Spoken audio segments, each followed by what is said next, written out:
Hello everyone, and welcome to the Deepbluerenegade podcast. My name is Molly, also known as the Deepbluerenegade, and I'd like to welcome you guys to episode 251.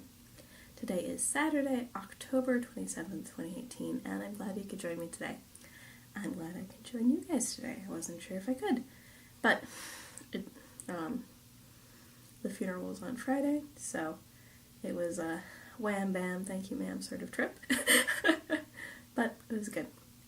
So, today was a lot of errand running. I got to vote. Yay, voting! Got a massage, returned pants that broke. I, dropped my shoes off so I could get them resoled. So all sorts of crazy things. So, it's dark now. I've had dinner. I've opened up my adult beverage of choice tonight. And it shouldn't be too crazy.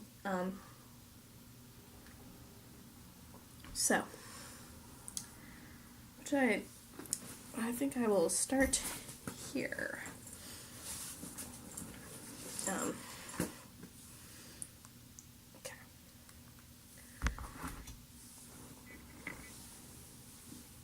I think my husband was trying to tell me a joke.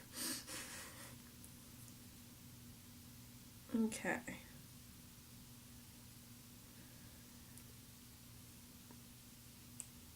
Apparently, this is a delicate maneuver right now. Okay. So, as it turns out, it appears that I am not at the end of the row, so I shall fix that first. And I can share this with you guys. And it's not too far away from the end of the row, so it'll be okay. So, I did manage to get a little bit further on my mini dress, which is a caddy Melville Ledbetter pattern. It was from the book Mother Daughter Knits, but currently it's available as a standalone pattern because she's smart. It is a dress that I'm currently knitting out of linen, the Fiber Natura flax, and it is an intarsia project. It's not terrible. All of the lines are vertical lines, so it's fine. Let's see. I don't know whether or not it's an interesting question about whether or not it would be more or less work to seam the whole thing, thinking about it. I don't know whether or not the twisting of the yarns ends up being more work than seaming everything together, but that just popped into my head. So this was my carry around mindless knitting project today. I did get quite a bit actually done at knit night last night, and that just tells you how much of a wham bam thank you ma'am trip it was. I was in time for knit night.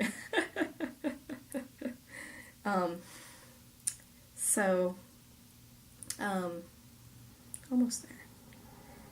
So I'm knitting the front a little bit differently than the back. I put in lots of extra increases on the back. And I am knitting to pattern in the front, and this will result in a larger sweater. But hopefully sort of fits my body better that way than having all of the increases be evenly distributed.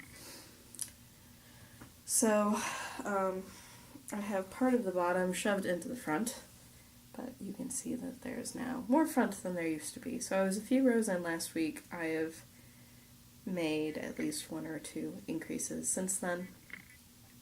There is quite the unholy mess of yarns because you are working 5 balls of yarn simultaneously to make the intarsia stripes. So that's why I was thinking seaming might be easier, but whatever. So it's coming along nicely. It's going to be really gorgeous. And I'd sort of like to get a woolly sweater on the needles, which would mean that I would need to finish my summery sweater that I have going on now. As you do. So that's sort of motivating me to work on it a bit more. The other project seems like it will be never ending. It's okay. It's just... I stop in the middle of the row. Oh my goodness. Middle of the row again. I only have 2 knitting projects, so why would I stop in the middle of the row?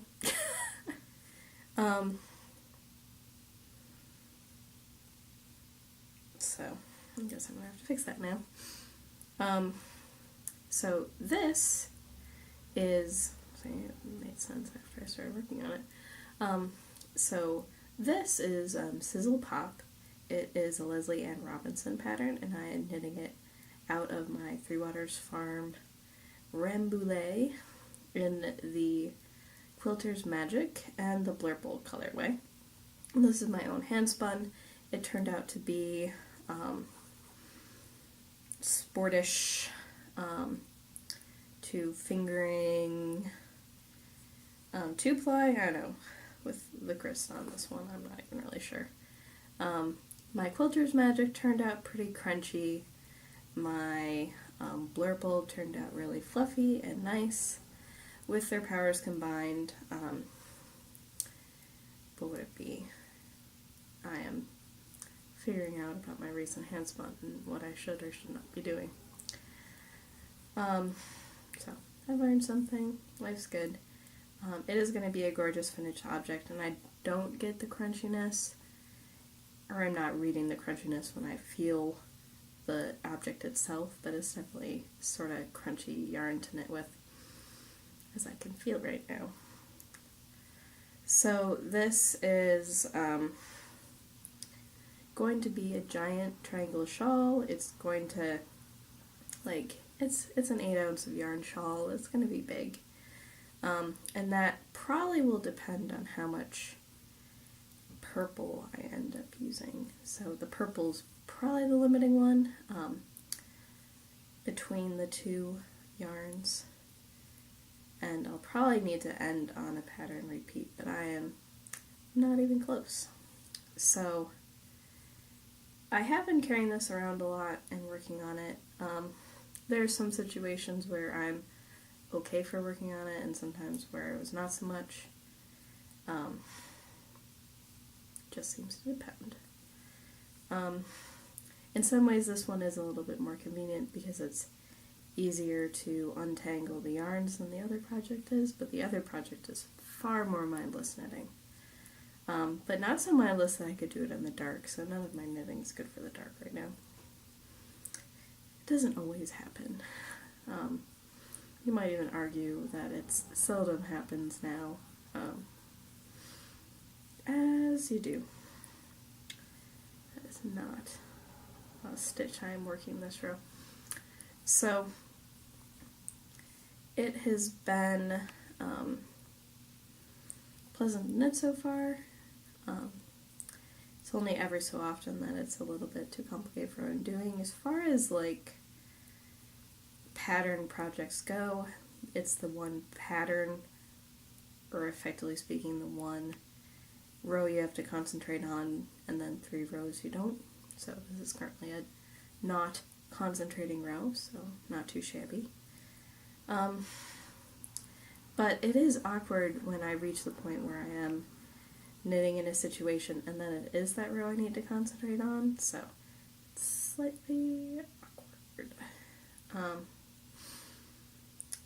Just because I need to think more and look more, and sometimes it's not always the best time. But then the other ones are, it's an awful lot like working ribbon. So brioche is like a more complicated form of ribbing. So it's not totally easeful, but it's pretty straightforward. Alright, got to the end. That's good. So, this is what I have going on so far. So, we are talking now it's to sort of the point where, so sort of on this end, you sort of had sort of the longer runs of colors. It now is much, much shorter blips, which, whatever, I sort of knew that was going to happen going in. And it probably would have been the case where I think I would have liked this yarn a bit more, the Quilter's Magic actually a little bit more as a chain ply, but whatever, such is life. So it is now wider than my wingspan, or sorry, wider than my shoulders, so it is getting to be bigger now. Get that stitch back on the needles. So it is getting to be bigger. I don't even know where that's from. Whatever. And then, interestingly, you can probably see things a little bit better on camera than you can in real life, but you can sort of see the slow stripes that are happening on the blurple side. And it actually looks more blue on camera than it is in real life. But whatever. So it would have been nice to sort of have these longer stripes in the project on the right side, but whatever, it's all sort of coordinating and has sufficient contrast for my purposes, so shouldn't be too crazy. So because it is fairly small, it's been easier to carry around, and it's now sort of getting to the point where it's actually big enough that I don't need to do nearly as much sliding when I change colors. So I still have quite a lot to go, and it will continue to grow, but hopefully that won't be too crazy. I probably need to, like, look at the pattern and figure out if I'm doing my end treatment correctly, because it feels like it's a little bit off right now.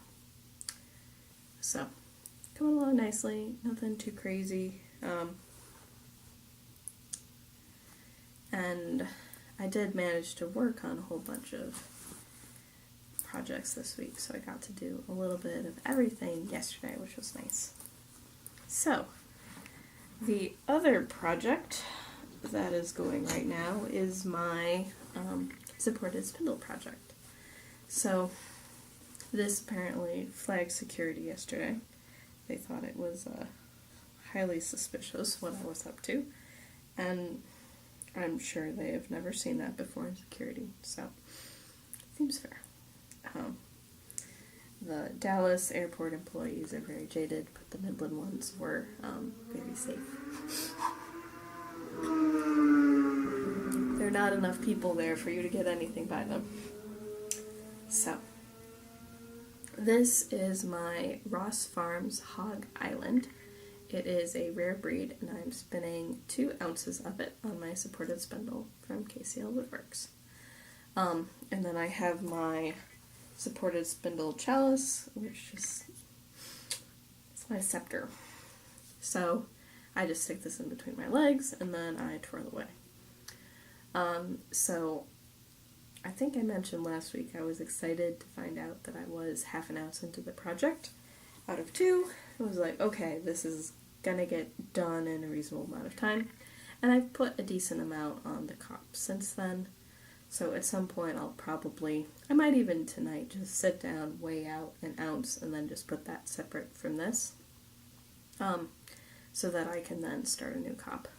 Only complaint seems to be that I'm actually sort of like wearing the tip of the spindle, and I don't think it's because of past drop spindling sorts of things, but who knows. So I found that to be interesting, so it may be an interesting discussion with Ken when I see him in April. So, not too shabby. It's spinning nice. Initially was doing sort of a twist and then draft sort of thing. I'm now pretty much entirely doing perk and draft on this project. And the yarn is like so springy, and the fiber itself is so springy. It's very interesting. It is the strangest fiber I've ever spun. I have never spun anything like it before. So it's been an interesting experience, for sure. Let's see. Looks like we're going to be sort of chop today, but whatever, such is life. I just bought a new book, so it may be fun to break into that. The other project that I'm working on is my... it'll be like half an hour. It'll be okay. The other project that I'm working on is my combo spin project. So I have combo drafted half of it, and that's all as singles. And I am now working on the sort of, I guess what I would consider more traditional combo spinning. So I have this absolutely otherworldly blue from Fiber Optic. It is Pulver Silk in the Calypso colorway. And then the other fiber that I'm spinning is Nidian Color Merino Silk in the Geode colorway, and it's sort of like has like flecks of black into it or something like that. So this is a very blue-purple, and then here is some turquoise and here is some blue. And I can see clear as day that this has sort of a purple, a teal, and like a blue, but the camera is only showing blue because it is just from a different planet. It is not possible to show how beautiful this is. But such is life. Can't always get it all. So I haven't done a ton of wheel spinning at home, but I have done a little, and that's what I have accomplished. The Geode is a part of my Spin the Bin. The Hog Island is also a part of my Spin the Bin. Itchy noise. Don't know why it's itchy, but whatever. So, the plan is to, spin up the remaining 2 ounces of that, spin up the remaining 2 ounces of the Geode, apply those together, and then also apply the combo drafted combination of those two at the end. And then hopefully it won't be too much longer before I'm done with the Hog Island, because that seems to be actually a fun little project. It's been interesting learning a new skill with the supported spindling. So I think what has taken my at-home time has actually been a little bit of combing. So I brought my balls of top upstairs to show. So it drives me nuts how the color just looks so much different. Like this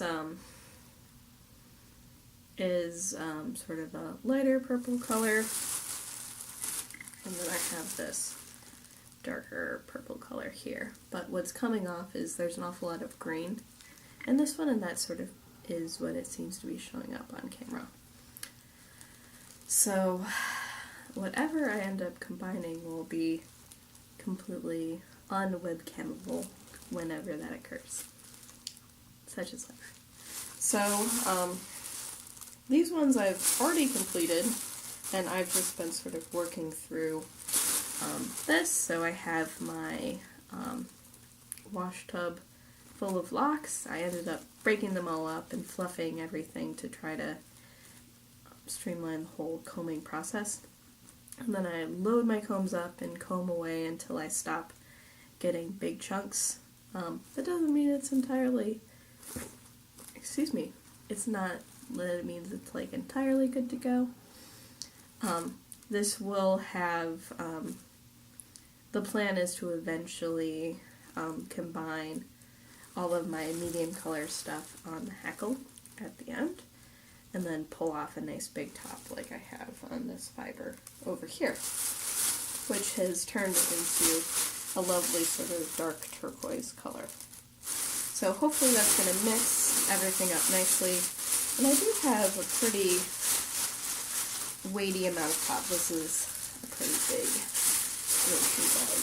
So when I sit down for a while, I'll like watch a podcast and make another ball of top. And so eventually I'll have it all taken care of. But it isn't something that I want to do for a long time because it is a lot like work.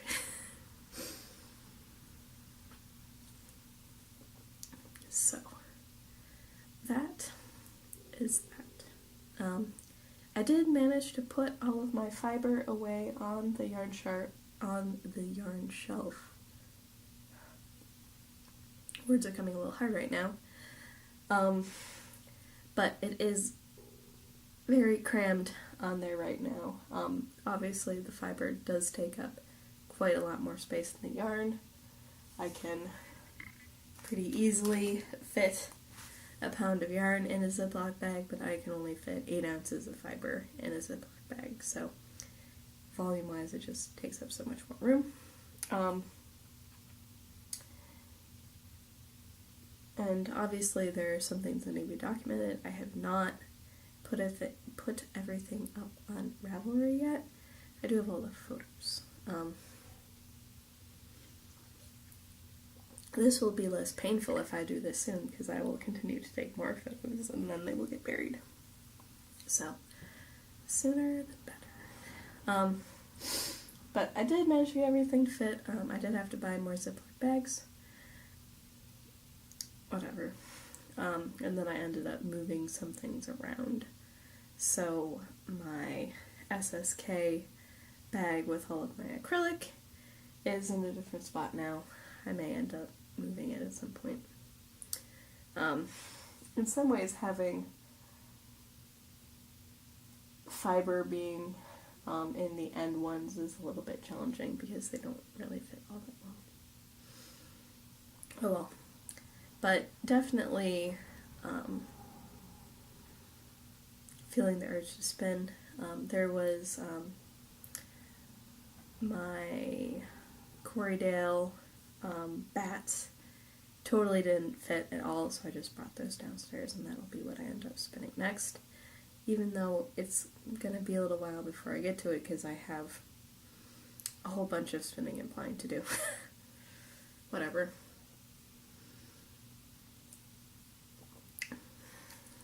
We'll make it work. But I figured I should get that one off because I really want to wash it and make sure it doesn't smell weird. Because if it does smell weird, then it's an awful lot of work for having something still smell like mozzarella. But I didn't really want to do anything to it in like bat or fiber form. It probably would have been smart to do that, but whatever. So that's what I got. So I will not be able to record next week, but I should be able to record the week after that. I have another party to go to. This is a happy party, so I'm excited about that. Ooh, angry hornets.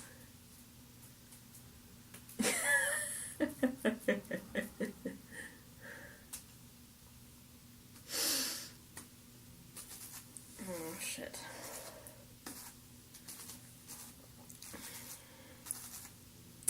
Well, I think I'm going to end this episode now.